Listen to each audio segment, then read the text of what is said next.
नमस्कार रथ यात्रा न्यूज में आप सभी का स्वागत है। चंदासी कोयला मंडी में उड़ती धूल से परेशान जनता को मुक्ति दिलाने व गहरी निद्रा में सोते अधिकारियों को जगाने के लिए पब्लिक इंटरेस्ट थिंकर एसोसिएशन ने काले कपड़े के साथ किया पदयात्रा।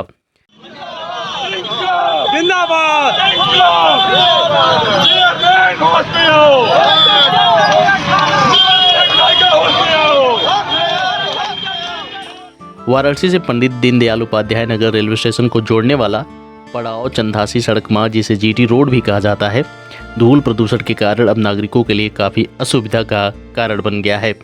गाड़ियों के आवागमन पर धूल भरी आंधी से अंधेरा करती हुई यह सड़क धूल उड़ने से एक तरफ जानलेवा सड़क का रूप लेती जा रही है तो दूसरी तरफ इस पर चलना दुश्वार होता जा रहा है। और जिसमें जनता को चलना है, बड़ी वाहनों को चलना है, सारी व्यवस्थाओं को चलना है। आखिर प्रशासन कैसे काम करेगा जब इस तरह की व्यवस्थाओं का कोई अस्थायी समाधान ही नहीं होगा? तो किस तरह से काम करेगा? स्वच्छता कहाँ जाएगी? व्यवस्थाएं कहाँ से कायम हो पाएंगी? ये सब व्यवस्थाओं को देखते हुए आप सबको ये मिल के कहना होगा कि अगर चंदासी को धूल मुक्त करना है तो यहाँ शासन प्रशासन के मुर्दापन को भी समाप्त करना होगा और इस व्यवस्था को सही दिशा में उन्मुख करना पड़ेगा। अगर ये स्वास्थ्य के लिए घातक हादसों का कारण जाम लगने से यात्रा बाधा जैसी जन पीड़ादायी सड़क की समस्याएं अनगिनत हैं। इस पर उड़ते जहरीले धूल से इस क्षेत्र में रहने वाले नागरिकों, कोयला व्यवसायियों, अन्य व्यवसायियों, कार्यरत कामगारों, मजदूरों का बुरा हाल तो है ही, साथ ही यहाँ से गुजरने वाले छात्र छात्राओं, मरीजों, यात्रियों, पर्यटकों का भी जान जोखिम में है। यहाँ से गुजरते हुए आप भी एहसास कर सकते हैं, उड़ते धूल से फैलने वाले अंधेरे के कारण सड़क हादसों की बाढ़ आ गई है तो दोपहिया वाहनों के लिए यहाँ से यात्रा मौत में, कुएं में वाहन चलाने से कम जोखिम भरा नहीं है।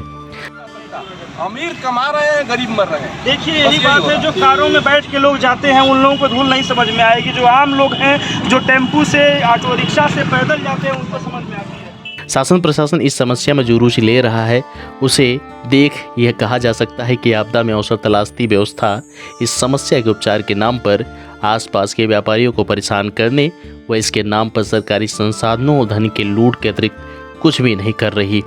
दिखावे के लिए जो भी काम किए या करवाए जा रहे हैं वो समस्याओं का हल तो नहीं कर रहे, नागरिकों को परेशान जरूर कर रहे हैं। ओवरब्रिज बनाने का राजनीतिक नाटक से लेकर उपचार का दिखावटी आडंबर को देखते देखते जनता निराश, उदास, हताश होकर अपनी समस्या हल के लिए सड़क पर आ रही है, जो जनता की व्यवस्था में बढ़ते आक्रोश से भी है और सरकारी तंत्रों व शासन के इस मुद्दे पर असफलता का परिणाम की प्रतिक्रिया भी है। नगर की सामाजिक चेतना व जनहित को लेकर काम करने वाली संस्था पब्लिक इंटरेस्ट थिंकर्स एसोसिएशन यानी पिता ने तमाम हल के विकल्पों की निराशा के बाद इस पर जन प्रतिक्रिया के लिए पदयात्रा व आंदोलन का आह्वान किया है और इसकी पहल 9 दिसंबर 9 बजे 90 मिनट की पदयात्रा से की गई। पदयात्रा दामोदर दास पोखरे से आरंभ होकर चंदासी होते हुए दुल्हीपुर तक गई और फिर दामोदर इस दास पोखरे पर आकर इसका समापन हो गया। इस पदयात्रा में मुख्य रूप से पिता संस्था के संयोजक चंद्रभूषण मिश्र, कौशिक संस्था के अध्यक्ष सतनाम सिंह ने अपने वरिष्ठ एडवोकेट संतोष पाठक, वरिष्ठ अधिकारियों राजेश कुमार गुप्ता, सरदार कुलविंदर सिंह, विजेंद्र सिंह, प्रवीण जी, प्रवीण दादा, महेश नारायण, विजय गुप्ता, संतोष खरवार, मोहन राय, गुंजन जुनेजा, अमित महलका, लाल बहादुर जी, राजेश अग्रहरी, संजय कुमार, समीम भाई, सेब भाई तथा अन्य समस्त पदाधिकारी मौजूद रहे। सदयात्रा न्यूज से मुकुधारी सिंह की रिपोर्ट। धन्यवाद। सालों से वर्षों हो गए।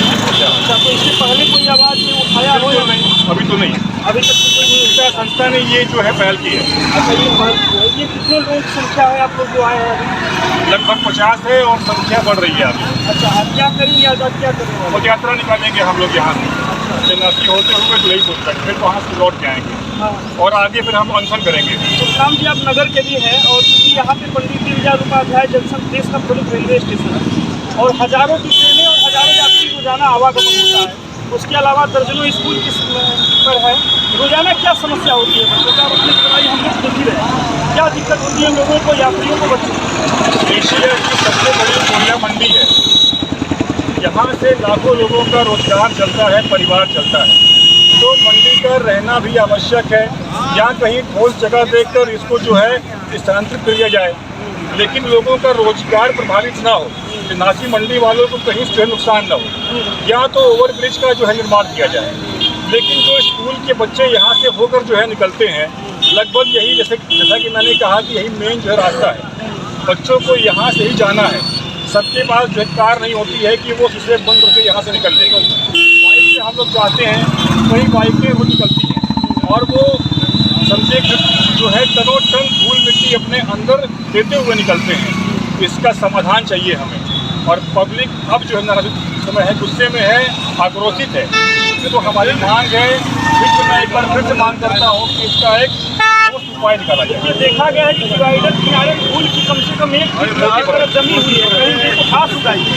मतलब इससे ये लगता है कि वर्षों तक साफ सफाई हुई ही नहीं। इस पर क्या कहना है, क्यों नहीं साफ सफाई हुई? नगर पालिका चेयरमैन के द्वारा ये आंदोलन शुरू होने के बाद थोड़ी सफाई होना जो है आरंभ हो गया, शुरू हो गया। लेकिन इतनी मोटी परत धूल की है कि ये झाड़ू मारने से इसका कोई रास्ता निकलने वाला नहीं है। और अभी आंदोलन शुरू करने के बाद रोड के दोनों तरफ सड़क बन रही है, ये भी कोई उपाय नहीं है सड़क बनने से। लेकिन उसकी जैसा कि मैंने कहा कि डिपो से लेकर रोड तक का रास्ता नगर पालिका के अंडर में आता है, उसमें पक्के निर्माण की जरूरत है। मेन वो है, उस पर निर्माण कार्य हो और जिलाधिकारी महोदय इसमें जो है पहल करें, आगे आए। इसी रास्ते से होकर हमारे सांसद मंत्री सब निकलते हैं, लेकिन जो देख नहीं पाते हैं, ये एक क्वेश्चन मार्क है। ये बहुत बड़ी समस्या है। और सबसे बड़ी बात कि आज से 15 दिन पहले जो है एडीएम के नेतृत्व में एक बैठक हुई थी, जिसमें इन लोगों ने निर्णय लिया था कि लगातार यहाँ पे फायर ब्रिगेड की गाड़ियाँ अस्थायी तौर